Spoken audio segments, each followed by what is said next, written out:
Und jetzt war der schlimme Nachtfrost. In anderen Gegenden ist es ganz schlimm gelaufen. Wir haben ja Schwein gehabt, oder? Das ist halt in der kritischen Lage, gerade in so Kältesinken.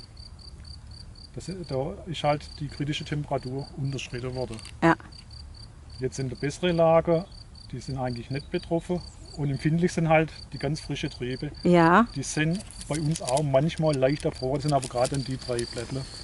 Okay. Das ist normalerweise einfach zu verkraften, da erholt sich die Pflanze relativ schnell. Natürlich, Ja. wenn jetzt alles abgefroren ist, vor allem auch die Gescheine, das kann man aber erst in 2 Wochen feststellen, ob die erfroren sind.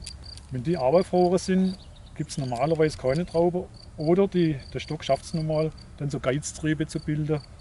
Da kommt dann auch eine zweite Generation Traube, das gibt es manchmal auch. Aber das kann man jetzt alles noch nicht ganz genau sagen. Aber wie Müssen wir gesagt, einfach nur die gucken. ganz kritische Lage sind eigentlich betroffen gewesen. Mhm. Manche haben dann einen Ausfall von 100%. Ja. Ja. Das ist natürlich bitter. Ja.